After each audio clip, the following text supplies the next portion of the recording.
Hi, and welcome back to my recap of For the Love of DILFs. And today we're talking about episode 3. We're catching up on the couples from last episode. So we have Nathan and Bobby, who are really hitting it off, but Nathan is worried that it's too easy and he might self-sabotage the situation.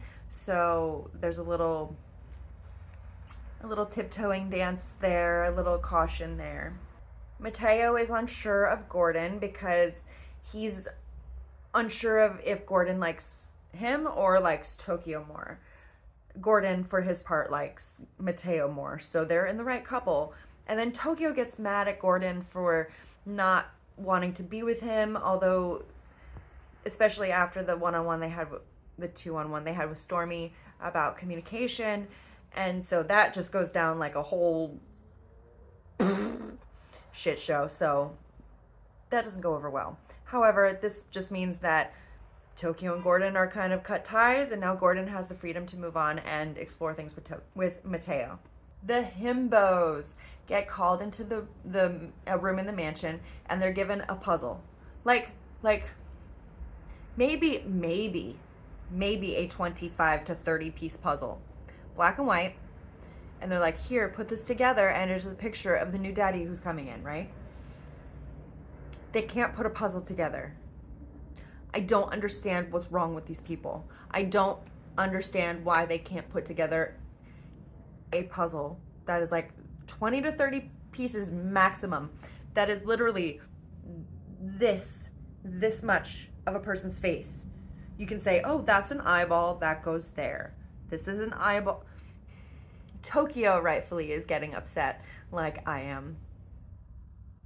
I'm irrational. I love puzzles. I have a problem. So this was like personal. They finally put together the puzzle of the new daddy. So the new daddy is Charles. He's from Ireland. He picks Mateo and Matt for a first date. And he is a photographer and an author, if I didn't already say, from Ireland. Matt thinks Charles is sexy, but it doesn't really seem like there's anything real there. It's just kind of for gain. Mateo tries to throw his hat in the ring by taking his shirt off at the end just to make sure they're uneven because Matt already had his shirt off. So it's just like, hey, I have abs too. Wha-bam. Wha-bam, bam, bam, bam. Sorry. So it was okay. I didn't really see Charles connecting with either one of them, but they were all nice and cordial, and it went well general speaking. Gordon and Tokyo. So Gordon basically tells Mateo that he only has eyes for Mateo. There is no Tokyo in Gordon's mind. So Gordon tells Mateo to go get Tokyo so they can have a conversation. So it's Gordon and Tokyo.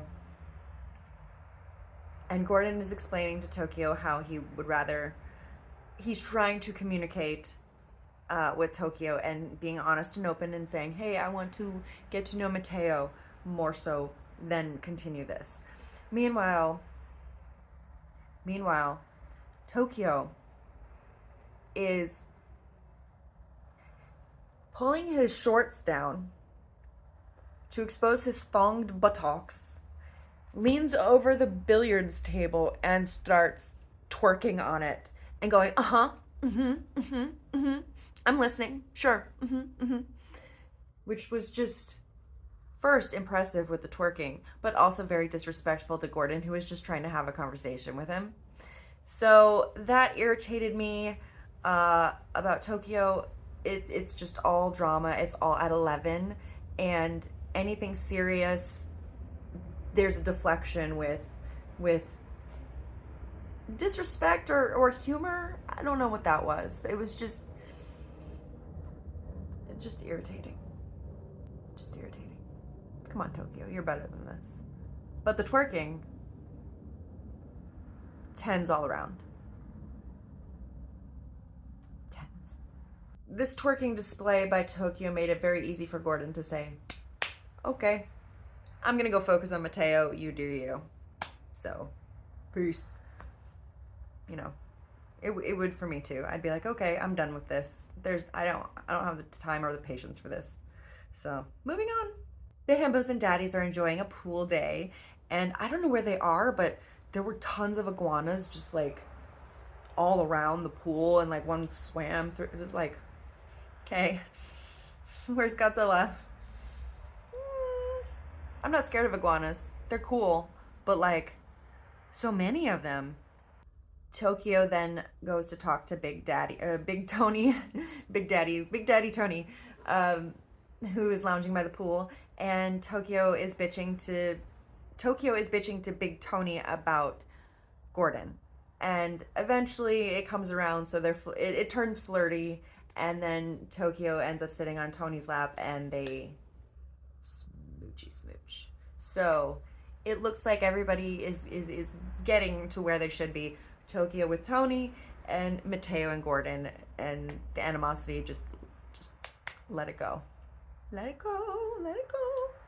Jeffrey is worried about Matt liking Charles, the new daddy, because Charles and Matt, I guess, are verse, and Jeffrey is not. So he's worried that that's going to be a thorn in their relationship and drive a wedge between them.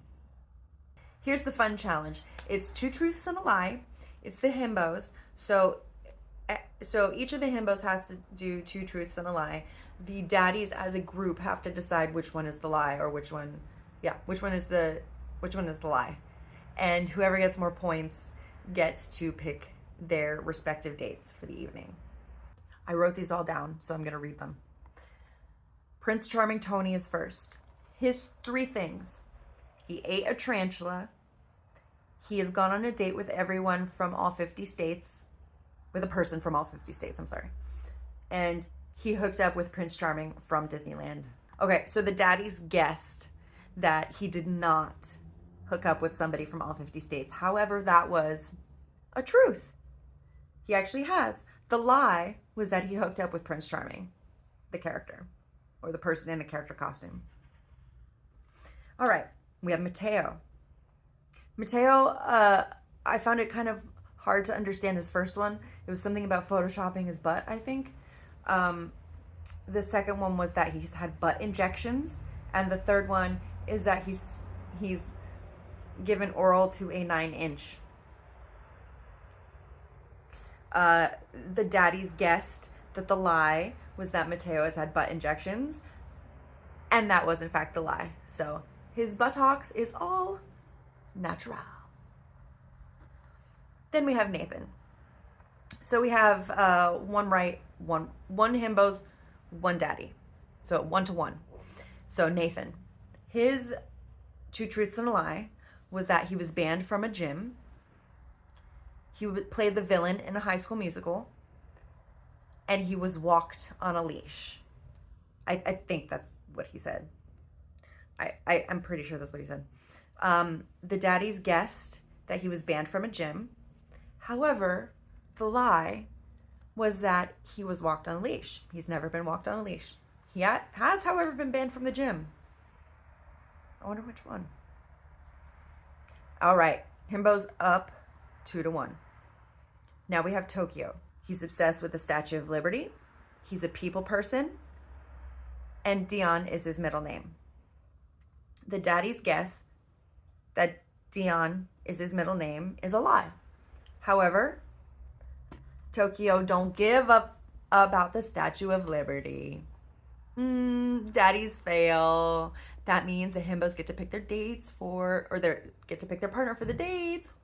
Woo! I guess they didn't need Matt's 2 truths and a lie. I would have liked to have heard it, just to hear it, but I guess they didn't need it because there was no way the daddies could have caught up anyway. So, in terms of the game, I get, but I would have liked to hear what his truths were. I'm sure there were some juicy tidbits in there that we could have been privy to. Okay, I'm going to run through this list really quick. For the dates, Tony, Prince Charming, picks Alex. They're hitting it off, so why not? Mateo picks Gordon, clearly. Nathan picks Charles. Bum, bum, bum. What was that? Nathan picks Charles, the new guy. Nathan, who had been vibing and making out like hard with Bobby, randomly picks Charles. Bobby, his face just drops. He's like so shell-shocked, so blindsided by this. And like I said earlier, he wears his emotion on his sleeve, and he was devastated. For real, for real. Like, not happy. Charles was like, what? Why did I get picked? I thought you two were vibing. So he's put in an awkward situation. Madness. Madness. So then Matt picks Jeffrey. So they're hitting it off still. Good. Tokyo picks Big Tony because they're hitting it off as well. That means that Bobby is the last one, the last daddy. And so he gets to pick somebody to have half a date with or half time with. And so instead of picking Nathan, who he had been vibing with this entire time because Nathan picked Charles, he decides to pick Mateo randomly. And it was like, I don't even, this is just, it doesn't make any sense. They're just doing things right now. And it's like, it's reactionary. Reactive? Reactive. It's reactive and not smart. Now's the time for Stormy to meet with a couple. And this time she doesn't pick an existing couple. She picks Bobby and Nathan, who had been the couple. And now Nathan picked Charles randomly for the date. So she sits down with Bobby and Nathan and is like, hey, what is going on? Why did you choose Charles, Nathan? And Bobby, how are you feeling about this? Why did you choose Mateo? So Nathan basically says he's scared and he's self-sabotaging and he thinks it's too perfect. And he also just wanted to get to know Charles because he's been so one-track mind on Bobby this entire time. I don't buy it. I think it's more self-sabotage than anything because there really wasn't any sexual chemistry or any chemistry at all between Charles and Nathan. It was kind of a random pick. So when Stormy asks Bobby how he's feeling, he's really hurt by the whole situation. He doesn't understand. He thought they had a really good thing. And Nathan basically admits, yeah, I messed up. I shouldn't have picked Charles.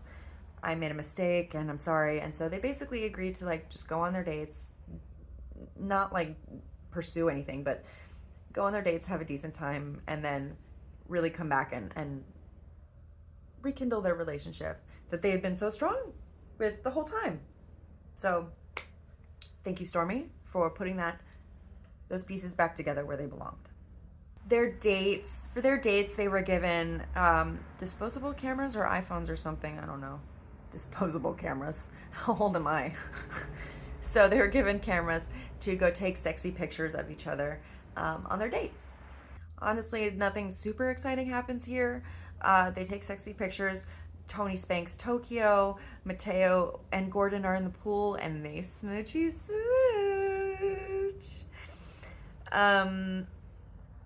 Mateo has his halftime with Bobby, and essentially it's just Bobby talking about his and Nathan and Stormy's conversation to Mateo. So he's basically just venting and using Mateo as a therapist for a second, which is okay, but it's just kind of wasting Mateo and Gordon's potential time together. Oh, Prince Charming, Tony, and Alex. Tony gives Alex his jockstrap and says, I will always be your support. As cheesy, as corny as that is for Prince Charming Tony to say, I love it because I love a good pun. And a daddy pun is even better. Dad puns. And it's a dad joke, and it's daddy, and they're at DILF Mansion. Matt and Jeffrey. Matt is kind of not really into Jeffrey, and he kind of wants Jeffrey as like a second choice mostly. He says it's because Jeffrey's a top and he wants a verse, but I think there's more to it than that. They're just really not all that compatible. Jeffrey is a hopeless romantic and Matt does not strike me as such. They kiss though, so there's potential. We'll see. Charles goes on his date with Nathan, which is awkward because Nathan really wants to be with Bobby and Charles knows this.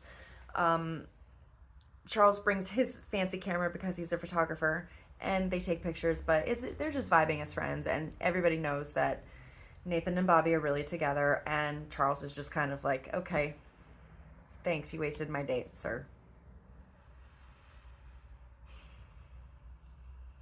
Thanks. The end of the episode comes with the eliminations, and there is a shocker. So, for the eliminations, the himbos get to pick their daddies, and the daddy who is not picked, or who is last and not picked, has to go home. Prince Charming Tony is the first himbo to go, and we all know he's going to pick Alex because they've just been hitting it off the entire time. However, before Prince Charming Tony can pick anybody, Alex interrupts, steps forward,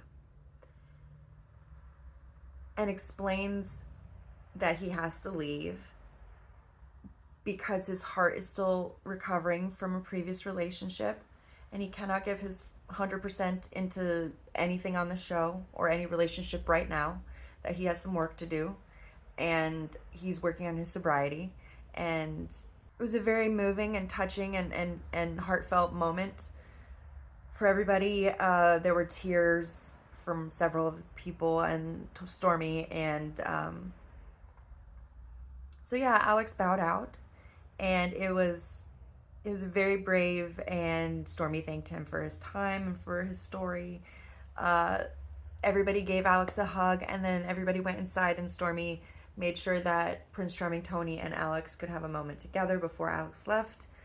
And it was just very sweet and very moving, and also kind of sad to see this relationship end before it really got started. But if he needed time to get his heart and his head together, then it was great for Alex to make that choice, before going any further. So that means that next episode there's going to be 2 surprises. Two. And that's never good for a reality show. So we shall see. Thank you for watching. Please like, subscribe, tell me your favorite couples down below. Tap the notification bell. I know it's a lot. And I will see you next time.